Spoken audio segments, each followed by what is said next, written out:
Ce n'est pas une histoire d'eau, bien que l'eau sur Dune peut se trouver soit juste à côté, soit trop loin si on plonge dans le désert, mais l'eau ici serait plutôt boueuse. Ce n'est donc pas une histoire d'eau, mais de un, ou plutôt deux, qui savamment distillés entre les grains de la dune peuvent nous faire tutoyer la beauté de la divine comédie. Divine, oui, mais comédie, non, pas vraiment, n'est-ce pas? Parce que le sludge, même s'il se veut progressif, ne va pas vraiment chercher des émotions lumineuses. D'ailleurs, qu'est-ce que vous essayez de chercher? Avec Dune, c'est très concentré sur la musique, sur les riffs de guitare, sur peut-être transporter l'auditeur par nous d'abord quand on joue et terminer dans nos chansons beaucoup d'émotions différentes. On raconte pas mal d'histoires aussi avec les concepts et les paroles des chansons, les concepts albums aussi. Donc c'est toutes des histoires et des univers concrets. Donc c'est ce qu'on essaie de faire avec la musique, que la musique accompagne les histoires et que l'histoire accompagne la musique aussi. Parce que voilà, ça marche dans les deux sens. Justement, quand vous composez dans ce cas-là, qu'est-ce qui vient en premier? C'est d'abord le concept ou c'est d'abord la musique? C'est la musique. C'est très guitare au début, avec on se concentre vachement sur la guitare et sur les structures avec la batterie. Donc faire des chansons qui ont des structures intéressantes, comme je disais tout à l'heure, qui ont un flow qui est intéressant avec des hauts, des bas, des changements pour que ce soit pas chiant. Tout bêtement. Et donc c'est plutôt comme ça qu'on marche. Et ensuite, une fois qu'on a composé pas mal, on essaie de voir ça nous fait penser à quoi, qu'est-ce que ça nous donne envie de dire, qu'est-ce que ça nous donne envie de faire au chant aussi, est-ce qu'on a envie de chanter, est-ce qu'on a envie de crier, est-ce qu'on a envie de parler d'un truc, qu'est-ce que ça nous évoque, quoi. Donc c'est la musique qui informe ça, et ensuite derrière, si on a envie de parler d'un sujet en particulier, on s'en fout pas. On le met dans un concept un peu science-fiction. Ouais, d'accord. C'est quand même étonnant justement de voir que vous commencez à composer à partir de riffs de guitare avec la batterie, parce que dans ce genre, dans le sludge, voilà, et même dans le prog, la basse est quand même vachement présente, sacrément en avant. Les deux, hein, moi je mettrais juste cordes, je te dirais juste oui, d'accord, ok. Donc à guitare et basse, etc. Mais bon, vu qu'au studio on est quand même très souvent le batteur et moi ensemble avec beaucoup, et vu que je suis guitariste, c'est quand même souvent le focus, le premier point. D'accord. C'est quoi l'univers de Dune? Hormis, bien sûr, notre univers à nous. Non, votre univers à vous. C'est beaucoup de science-fiction, c'est pour ça qu'on a choisi le nom. Bah oui. Mais il y a un peu de trucs aussi, des choses qui sont plus histoire ancienne, histoire des civilisations, des hommes, la langue. On joue beaucoup avec l'étymologie, on fait beaucoup de... on aime bien aller regarder un petit peu l'histoire des mots et où est-ce qu'ils viennent, parce qu'on aime bien les utiliser dans certaines de nos paroles, ou certains thèmes d'albums. Les albums, les noms d'albums, généralement, c'est albums de trucs comme ça, et ça, on s'éclate bien là-dessus, c'est toujours assez fun. Il y a le côté un peu aussi... En fait, ce que j'aime bien là-dedans, c'est qu'il y a le côté escapisme en anglais, escapism. S'échapper un peu de la réalité. Où justement on a des thèmes un peu de ouf et ça nous permet d'évoquer des trucs assez forts aussi, tu vois, que ce soit des trucs un peu galactiques, des monstres ou autres, ou des choses un peu plus dures aussi, parce qu'en science-fiction c'est pas que des trucs comme ça, c'est aussi des thèmes un peu plus sérieux. Donc il y a des trucs de dystopie aussi qui peuvent rentrer dedans. Dystopie en français, oui, ça. Oui. Mais et puis il y a le côté artistique aussi en fait, parce que je trouve que des fois il y a des choses qui évoquent des choses musicalement ou avec des paroles et des univers que tu crées derrière. Mais il y a le côté artwork aussi quand même qui est assez important, où il y a des visuels qui viennent après derrière, pour les visuels de scène, les visuels des albums, les visuels de t-shirts et autres. Et d'ailleurs celui d'Ete Menonka, qu'est-ce qu'il était beau. C'est Marald qui l'avait fait, on aime beaucoup. Je suis très fan du dernier aussi personnellement, un autre artiste. Félix qui vient d'Allemagne, et on a bossé qu'avec des gens bien. Justement, il y en a beaucoup là à l'heure actuelle qui parlent d'utiliser l'intelligence artificielle. Vous, ce sera jamais le cas. Vous apportez une éthique à ça ou non? Ça pourrait arriver. Non, on n'utilisera pas d'AI. L'AI me dérange pas quand elle est utilisée comme outil pour peut-être donner deux, trois idées. Bon, il y a tout le côté éthique derrière donc juste environnemental, en fait, de créer des images, Oui. ça consomme énormément, donc c'est peut-être pas le top du top. Mais pour créer de la musique ou pour créer de l'artwork, non, ça m'embête quand même pas mal. On dessine aussi dans le groupe, on a fait certains de nos t-shirts nous-mêmes aussi, donc oui, personnellement, si c'était mon gagne-pain et que je me faisais chourer mon gagne-pain, ce qui est le cas pour les artistes visuels, mais que c'est pas par les AI, hein, c'est par les compagnies qui utilisent les AI et qui ensuite en fait revendent ça à d'autres gens qui puissent ensuite les foutre sur leur site web. Bon, le problème c'est pas les AI, hein, le problème c'est les personnes qui l'utilisent et les personnes qui en profitent surtout. Oui, bah oui, c'est un peu comme n'importe quel outil finalement. Un couteau est fait pour découper une pomme, mais on peut l'utiliser aussi pour faire d'autres choses bien moins. C'est ça, totalement. La dimension écolo est importante pour le groupe ou non? C'est à titre personnel là? Bon, si, pour le groupe, si, je pense, mais comme tout le monde, bon, j'ai pas envie de me faire passer pour ce que je ne suis pas. On est un groupe de musique qui tourne, allez, 100 concerts en 2 ans. On a fait je sais pas combien de milliers de kilomètres, on prend l'avion tout le temps pour aller à des festivals où y jouer. Donc ce serait un peu riche de ma part de dire que je suis écolo alors que derrière, voilà, on a une empreinte carbone qui doit être bien dégueulasse. Mais on aspire à mieux quand même. On aspire à mieux. Et puis bon, vous savez, tous les gros festivals, etc., c'est tous en compteur, comment on appelle ça, en anglais, c'est les compteurs à essence, en gros, leur électricité est produite par diesel, ils sont pas reliés à grid. Donc c'est des trucs agricoles, c'est un truc de fou, c'est complètement fou ce qu'on peut faire sur des festivals. Cela dit, on a envie que ça continue parce que ce sont très beaux événements culturels. Il faudrait juste qu'on arrive à mettre en place des infrastructures qui soient peut-être un peu plus libres. Donc oui, c'est important, mais en même temps, bon. Mais est-ce que ça reste quand même un petit peu dans la tête ou pas? Dans l'écriture, Tamanaka, on parle, c'est dans l'album. Non, mais je veux dire, quand vous allez, pour n'importe quoi de ce que vous pouvez faire au niveau du groupe, que ce soit des voyages, que ce soit d'accepter de faire des tournées ou ce genre de choses, est-ce que c'est un petit quelque chose qui reste derrière en se disant ou non?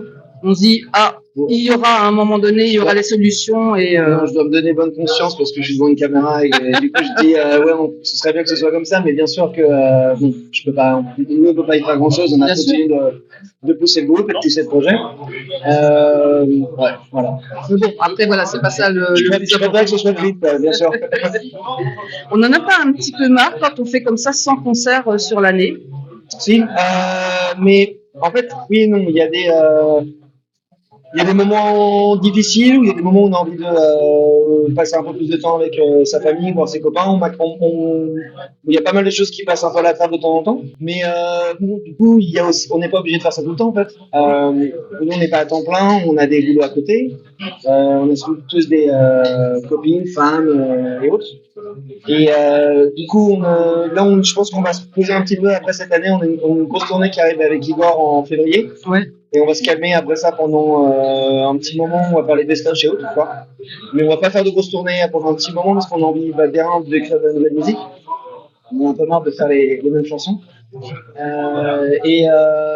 Surtout, on a envie de prendre le temps de vivre d'autres choses parce que je trouve que c'est important aussi de prendre le temps de vivre un peu sa vie pour pouvoir avoir le temps de mûrir et d'écrire de nouvelles choses.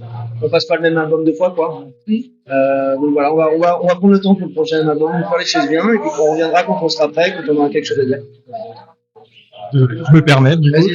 Tu dis que tu en as déjà marre, du coup, de ces nouveaux morceaux. Et pourtant, je trouve que votre musique, c'est vraiment des albums fleuves. On est vraiment à l'époque où on est des consommateurs compulsifs. Spotify à tout va, des albums de 36-45 minutes max. Vous êtes quand même sur des choses qui demandent du temps pour les ingurgiter, etc. Et vous avez ce besoin quand même de. Bah oui, parce que vous voyez quand les albums sortent, ça fait déjà 2 ans qu'on est dessus, qu'on mixe, qu'on masterise, qu'on l'enregistre. Donc ça veut dire qu'à ce moment-là, on a déjà passé 2 mois avec. Ouais. Ensuite, il faut qu'on les répète pour que ce soit prêt pour le live, parce que tout n'est pas composé par l'ensemble du groupe. Donc ça veut dire que dans mon cas, je dois préparer pas mal de vidéos et de montrer aux autres ce qu'ils peuvent jouer ou apprendre une partie d'un autre copain. Donc ça veut dire qu'il y a énormément de travail qui vient maintenant, mais ça c'est pour tous les groupes. Mais ensuite, faut les répéter pour le concert. Donc, le concert en lui-même est hyper excitant. Il y en a des choses incroyables qui vont se passer, des beaux festivals et autres, tu vois. Et mais il n'y a pas que ça, quoi. En fait, c'est ça le truc, c'est que dans la vie, il n'y a pas que ça. Et nous, on a envie de faire, on est curieux, on est des gens qui aiment faire des choses autre chose que d'être dans un bar. Parce que le truc, c'est que le concert en lui-même, c'est 10% de ta journée, en fait. Et le reste, tu passes ton temps, tu fais tôt, peut-être coucher très tard, et on boit pas et tout, tu vois. Derrière, on se tape 8 heures de caisse pour faire le concert, faut monter le matos. Donc c'est difficile. C'est cool, hein, c'est difficile. Et puis nous, on est contents de ce qu'on fait, on est très copains, etc. Mais tu vois, il y a beaucoup de groupes qui s'arrêtent. En fait, il y a beaucoup de groupes qui s'arrêtent parce que, bah voilà, financièrement, ça peut être difficile. C'est des risques. Enfin, nous, on avait tous des jobs avant. Moi, j'avais un job avant où je gagnais bien de ma vie, si tu veux. Donc, mais c'est pas pour ça que je le fais. Je suis très content de faire la musique et je continuerai de faire la musique pendant très longtemps, je pense. Que ce soit avec du nouveau, tu vois. Mais ça veut dire que si tu as un artiste qui tourne, il y a plein d'artistes qui s'arrêtent régulièrement. Au Royaume-Uni, là, il y avait un article qui est passé dans The Guardian, c'est l'équivalent du Monde là-bas. Ils avaient fait un très bon article avec pas mal de groupes qu'on connaît, Svalbard, etc. Ithaca, qui ont joué au Arctic et qui parlaient de c'était leur dernier concert. Ils expliquaient pourquoi, parce que c'est difficile, et parce qu'ils vont peut-être avoir envie d'avoir une famille ou d'autres choses. Nous, on n'est pas vraiment dans cette optique. Moi, je suis pas du tout dans l'absolu. Je me dis juste, il y aura des moments où on aura 5 concerts dans une année, il y aura des moments où on en aura une dizaine, ce sera un peu plus choisi, et on fera d'autres choses. Ça se trouve, il y aura une année où on n'en aura pas parce qu'on aura d'autres choses à faire. Mais on ne s'arrêtera pas, quoi, on va continuer. En fait, le fait de continuer de créer peut contrer la lassitude, quoi. Exactement. Ouais. Ça, c'est sûr. Si tu as un truc à présenter et que ce que tu as à présenter est cool, t'as qu'une envie, c'est d'y aller. Parce que je pense qu'il y a aussi certains groupes qui peuvent se reposer sur des bangers, comme on dirait, tu vois, et c'est vrai que c'est tout à votre honneur, c'est super. Non, mais c'était plus simple. Non, mais on est très heureux et loin de moi l'idée de me plaindre de ce qu'on a. On est très heureux de ce qu'on a. On a fait de très beaux concerts qui arrivent. On a fait de très beaux concerts, donc on est content comme tout. Mais on va continuer justement de prendre plaisir en fait. C'est ça que j'essayais de dire depuis le début. Ouais. On va continuer de prendre du plaisir parce que nous sur scène, si on prend pas nos pieds, laisse tomber. Les gens n'aimeront pas non plus, quoi. Donc, ça communiquera pas. On peut pas faker, quoi, comme faire semblant. Ouais. Okay. Vous étiez 4 pendant très longtemps. Là, il y a un 5e élément. D'ailleurs, le 5e élément, Luc Besson en SF. Est-ce que c'est un petit clin d'œil? Bon, je ne pense pas, mais en quoi c'est important? Non, c'était marrant. En quoi c'est important d'avoir justement quelqu'un qui prend les claviers à temps complet? Parce qu'avant, la programmation, c'était plutôt toi qui les faisais, non? Programmation dans le sens où je jouais, donc c'était pas programmé, mais non, on joue tout live, donc il n'y a pas de backing track, il n'y a pas de séquence, tout est joué. Donc il n'y a pas de choix. Si on fout du synthé au studio, moi j'ai pas envie de le foutre sur un backing track, je voulais quelqu'un qui vienne le faire. En plus de ça, Max, on l'a rencontré, il jouait dans des luges, et avec qui on a tourné en France, et on s'était bien entendu, et en plus, je trouve qu'il avait une bonne voix de ce que j'avais pu entendre, donc on a passé du temps ensemble, et en fait, il a participé au dernier album avec nous, donc c'est cool d'avoir. Moi, j'aime bien le côté équipe. Il y a des moments où c'est un peu plus équipe réduite pour l'écriture, les bases de l'album. Mais quand on arrive à la fin, on ouvre un peu le truc à tout le monde pour que les gens puissent avoir des idées. Voilà, il y a une ligne directrice et ils peuvent dire tiens, ce serait bien qu'on essaye ça, ce serait bien qu'on essaye ça. Et Max a fait partie de ça et c'était hyper agréable de l'avoir avec nous pour ça. Et ça peut vous arriver de demander, un peu comme quelqu'un qui écrit un roman par exemple, il va faire lire son premier jet un petit peu à plein de monde, à des bêta-lecteurs qui vont faire des retours. Est-ce que vous faites aussi, du coup quand tu parles d'ouvrir à d'autres personnes, ça reste quand même au sein du groupe ou bien non, vous pouvez peut-être avoir des personnes de confiance à qui vous allez tester et dire t'en penses quoi de ça? On a un producteur déjà qui nous aide avec ça. Ensuite, ce qui peut arriver pas mal, c'est que j'ai quelques personnes avec qui j'ai fait de la musique pendant longtemps, des gens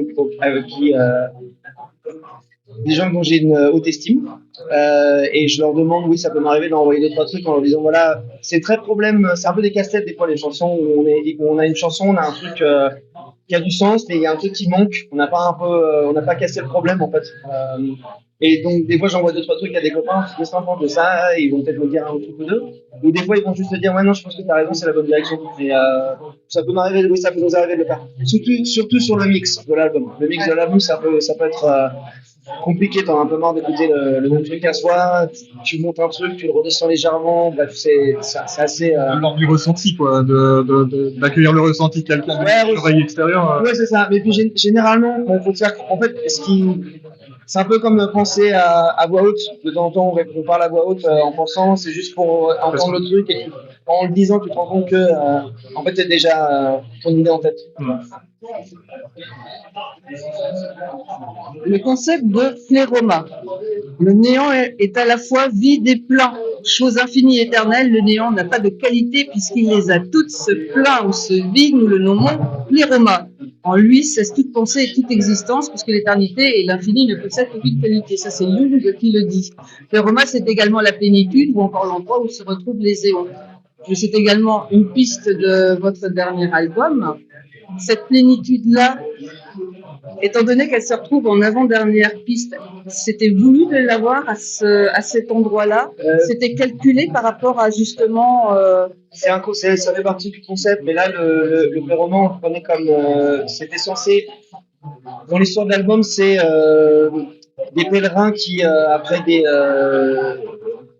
millénaires, et des générations qui cherchent en fait cette espèce de Graal, le trouvent et qu'on a appelé Péroma ici. Donc c'est une substance qu'ils consomment et qui leur permet de voir dans une autre dimension, d'aller voir leur Dieu. Donc c'était un peu ça L'épice, Hein l'épice. Exactement. C'est un peu ça, mais sauf que là il y avait un côté justement en fait ça leur permet de communiquer avec leur Dieu et d'aller dans l'autre dimension.